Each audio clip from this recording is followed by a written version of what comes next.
Carnet Campagne, bonjour. Les carnets en Haute-Garonne et en haute solidarité. Solidarité entre habitants d'un quartier, par exemple, comme c'est le cas avec la Maison des Citoyens de Toulouse. Elle n'est pas la seule en France, puisque ces regroupements d'initiatives locales sous un même toit sont portés par le mouvement 1+1+1 d'Alexandre Jardin. Elle se multiplie dans l'Hexagone. Vous avez un lien avec la page Facebook, la Maison des Citoyens 31. Je retiens une solidarité moins emballée que celle de notre écrivain engagé, mais qui mérite une citation ici, la roulotte solidaire. Ce lieu d'accueil unique en son genre est un vestiaire de rue pour les plus démunis, sans-abri ou migrants. Géré depuis sa création par des bénévoles, la roulotte est en fait un lieu fixe rue Laganne à Toulon. Et c'est à cause de Marseille que je dis ça. Et qui tente de répondre aux besoins de plus de 5000 personnes chaque année. Cela se traduit par un accueil autour d'un café, par une offre de vêtements, des services au titre du mieux-être avec une esthéticienne, une énergéticienne et surtout une aide dans toutes les démarches qui pèsent sur les épaules des exclus pour continuer à avancer. La roulotte solidaire.jimdo.com pour l'adresse. De la solidarité d'un autre type aujourd'hui avec Civibox qui aide les projets d'activité à commencer par celle des associations de la région à se concrétiser. Civibox, une boîte de com solidaire pour ainsi dire présidée par Jean-Marc Larocque, premier invité. Toulouse voit se construire la première coopérative d'habitants de la métropole. Elle s'appelle Abricop et Sylvain Guignard, l'un des 17 sociétaires, répondra à nos questions dans la seconde partie de ces carnets. France Inter. Carnet de campagne. Philippe Bertrand.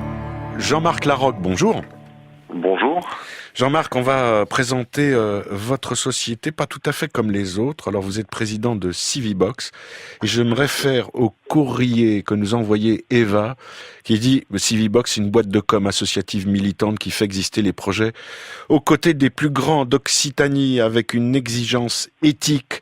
Figure-toi qu'ils ont le culot de n'accepter de travailler que pour des projets associatifs dont le principe les émeut ou leur plaît artistiquement. Ils choisissent leurs clients, c'est la classe. Ils nous ont choisi, c'est la super classe. Allez-y, je vais continuer mes lasagnes. » Donc bon appétit à Eva. Ça veut dire quoi tout ça? Parce qu'il va falloir démêler ce que nous dit Eva. Civibox fait quoi au juste? Alors, Civibox, c'est une association, c'est pas une société, pour contredire un petit peu ce que disait Eva. C'est une association, effectivement, on choisit nos partenaires et non pas nos clients. Le constat, c'était de voir qu'un certain nombre d'associations ou d'organismes, principalement au milieu rural, avaient de bonnes idées et avaient un défaut de communication. Et les outils de communication ne sont pas forcément toujours très faciles à appréhender et les sociétés de communication ne sont pas forcément non plus toujours faciles à comprendre, à saisir. Et on s'est dit qu'il y avait la possibilité de leur apporter quelque chose. Et donc c'est là qu'on a eu l'idée de créer Civibox à 3 personnes. Donc et une 4e personne s'est greffée récemment sur le projet. Mais ça veut dire que vous avez de grandes antennes que vous dépliez pour entendre sur le territoire les projets en gestation, mais qui ont un déficit de communication et de financement. On va pas chercher les projets viennent à nous. Ça, c'est un gros avantage. C'est-à-dire qu'en fait, le fait même de faire la communication nous donne une visibilité et des personnes nous contactent en nous disant « Ah, ce que vous faites, ça nous intéresse » et on commence à discuter avec eux de leur propre projet. Voilà. Alors, le souci de communication, Jean-Marc, vous pouvez y répondre, j'imagine, comme beaucoup d'autres, assez facilement. Ensuite, il y a le souci du financement. Vous avez des partenaires pour ça? Tout à fait. On ne veut pas être un simple prestataire en communication, ça ne nous intéresse pas particulièrement. On veut accompagner l'idée d'un projet, d'une association, d'un organisme ou d'un particulier qui a envie de s'installer en organisation avec l'étude de son projet, l'étude du financement, l'étude des besoins, le montage de dossiers, etc. Donc toute la communication d'avant-projet pour pouvoir obtenir justement les financements, la recherche des partenaires éventuels nécessaires à l'aboutissement du projet et des partenaires financiers, et ensuite l'accompagnement en développement. Donc au-delà une fois qu'on a eu les financements, que le projet démarre, on accompagne en communication le projet pour son développement et son épanouissement. Ouais. Et vous avez de belles ambitions, on peut les saluer et les soutenir, et entre autres de créer un événement national. Nos campagnes ont du talent. Oui, tout à fait. Ça, c'est un projet d'événement donc national qui permet d'accompagner, d'être présent auprès des ruraux, on va dire, qui ont ce type de projet et d'avoir une audience nationale, effectivement. Oui. Quand vous parlez de projet éthique, que faut-il entendre par éthique? Ça encadre quel type d'activité? Il y a deux choses. Il y a la partie, on va dire, projet elle-même. Donc, on tient à ce que le projet soit rapproché de notions environnementales ou sociales, qu'elle puisse toucher le plus grand nombre de personnes dans le but d'améliorer des conditions, d'améliorer des accès, l'accès au numérique, on le voit aujourd'hui, ou la mobilité. Ça, ce sont des choses. Et ensuite, c'est aussi une démarche de Civibox. C'est-à-dire que des sociétés de communication peuvent faire ce qu'on appelle du one-shot. On peut faire de la communication sur de la vente ponctuelle, etc. C'est pas le but de Civibox. Le Civibox, le projet, c'est de montrer la qualité d'une idée dans la durée et de laisser, je dirais, le temps faire son effet, que chacun puisse se constater que le projet a de l'intérêt et parce qu'il a été montré uniquement dans ce qu'il est et avec une communication de qualité. Je vois que vous avez créé Civibox récemment. Je vois les résultats. La Maison de la Terre, on en a parlé, génial. 3PA, pareil, on en parle dans les carnets, génial. Vous continuez. On sent qu'il y a une marque de fabrique. Vous voulez l'étendre à quelle région, cette marque de fabrique? On n'a pas de limite particulière. Dans le cadre de 3PA, de l'association 3PA dont on parlait à l'instant, ils sont en train de monter un réseau d'écoles au niveau national, les écoles de la transition écologique. Et là, on va accompagner aussi les porteurs de projets qui vont déployer cette identité d'école, que ce soit sur Montpellier, Paris, etc., sur les projets qui sont en cours. Donc on n'a pas de limite, je dirais, territoriale. Maintenant, c'est vrai que naturellement, on se développe d'abord autour de nous. Oui. Ça nous plaît drôlement. Ça s'appelle Civibox, civibox.fr, Civibox.fr pour la page Facebook. Merci Jean-Marc. Avec plaisir, merci à vous. Carnet de campagne. Philippe Bertrand sur France Inter. On revient à Toulouse avant d'appeler Sylvain Guignard pour évoquer tout d'abord l'agriculture urbaine et les jardins de ville. Sur le premier terme, l'expérience qui vient de démarrer à Toulouse au quartier des Argoulettes tient de l'éco-pâturage, on en reparlera. Cette expérience est menée jusqu'au mois de juillet sur les 30 hectares de verdure du quartier. Pour le second volet, je me réfère au réseau des jardins collectifs et individuels de la région toulousaine qui a vu le jour en 2012 suite à la rencontre entre jardiniers et amateurs de nature en ville. Doté d'un centre de ressources, à savoir qui dispense qui a de la documentation, qui propose une grainothèque, qui fait un prêt d'outils, organisateur d'événements et carrefour d'échanges et de conseils, le réseau a impulsé une nouvelle opération qui s'appelle Partageons les jardins. Et chaque premier mercredi du mois, un jardin de la région toulousaine est choisi pour y installer des ateliers de jardinage. Le mouvement d'ouverture de jardins en ville n'en est qu'à ses débuts et le réseau de Toulouse accompagne toutes les personnes ou les collectifs qui souhaitent se lancer dans le jardinage participatif. Les arguments en sa faveur ne manquent pas, une gestion collective, le respect de l'environnement, la mixité des publics, l'animation du quartier, une dégradation limitée de celui-ci grâce à ces activités, puis surtout une autoproduction de nourriture. Partageons lesjardins.fr.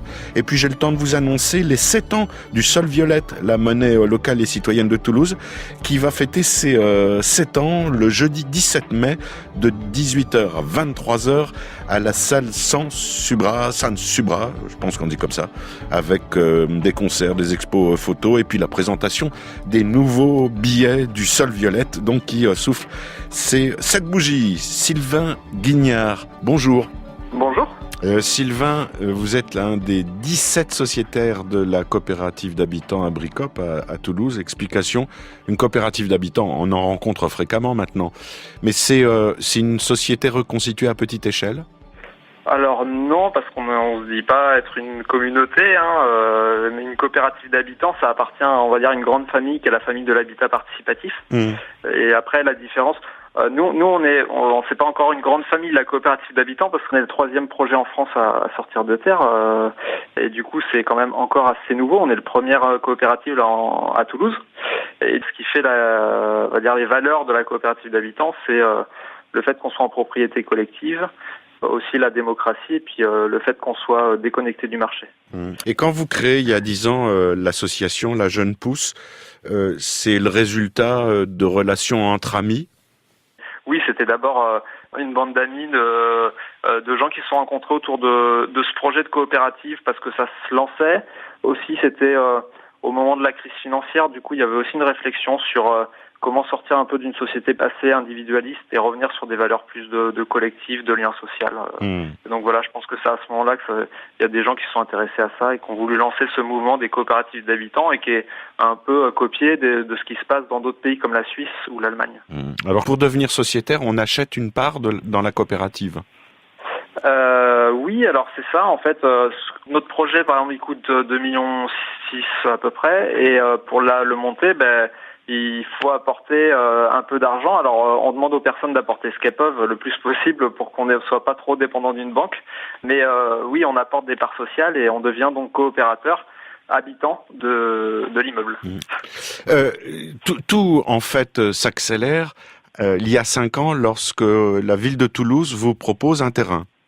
Oui, alors là, il faut reconnaître quand justement le pouvoir du politique est important, et notamment sur ce type de projet. Là, on avait il y a 5 ans donc une mairie, on va dire PS Europe Écologie Les Verts, avec des élus qui étaient à l'écoute, notamment sur ces dossiers-là. Et grâce au contact aussi qu'on avait, on a eu cette opportunité d'avoir ce terrain qui s'est présenté sur une nouvelle friche industrielle qui allait être réaménagée en zone d'aménagement concerté pour faire du logement. Et donc c'est vrai que sans à un moment donné une volonté politique, notamment dans des zones où le terrain est en zone tendue, c'est quasiment impossible sans aide, sans soutien des politiques, de monter ce genre de projet. À la campagne, c'est plus facile. Oui. Alors vous venez d'entrer dans les murs, ça y est maintenant, le lieu est construit, immeuble de 4 étages. Je voudrais savoir quels sont vos espoirs maintenant que vous partagez cet espace coopératif, et quelles sont éventuellement vos craintes.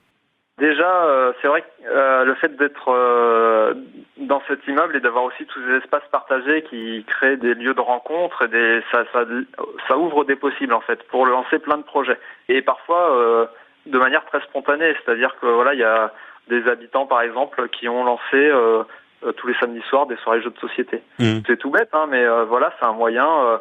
Un soir, on sait pas quoi faire, on va à la salle commune et puis on peut lancer une activité et puis viennent les gens qui ont envie de se joindre. Et c'est vrai que c'est un lieu, c'est chouette parce que le fait de croiser ses voisins puis de les connaître et tout, c'est aussi des moments d'échange hyper sympas, quoi. Après, en termes de crainte, pour l'instant, moi, j'en ai pas vraiment, mais après, je pense que dans tout lieu humain, on va dire, il peut y avoir des tensions, mais je pense que ça arrive partout. Mais je pense, pour moi, que j'ai moins de crainte dans ce type d'habitat en termes de relations de voisinage que dans l'immeuble où j'étais avant, où je connaissais à peine mes voisins. Parce que le fait de pas se connaître aussi, c'est souvent ça qui crée des tensions, c'est qu'on comprend pas ce que font nos voisins et on communique mal, quoi. Ici, on communique et donc ça permet de lever beaucoup de problèmes. Le site, c'est lajeunepousse.org et vous allez avoir le lien avec le projet maintenant réalisé de la coopérative d'habitants à Bricop, à Toulouse, dans le quartier de la Cartoucherie. Merci Sylvain. Oui, merci beaucoup. Est-ce que je peux juste laisser un dernier message? Bien sûr. En gros, ce que je voulais juste dire, c'est qu'il y a la fédération Abicop qui est gérée par l'ensemble des groupes projets de manière bénévole.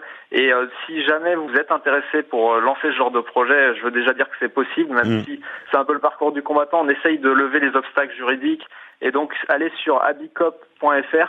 Vous pouvez nous contacter et l'éducation populaire est dans nos gènes, donc on sera heureux de partager nos savoirs pour aider les gens à monter leurs projets. Super. Merci beaucoup pour le message et l'invitation. Bonne journée, Sylvain. Bonne journée, au revoir.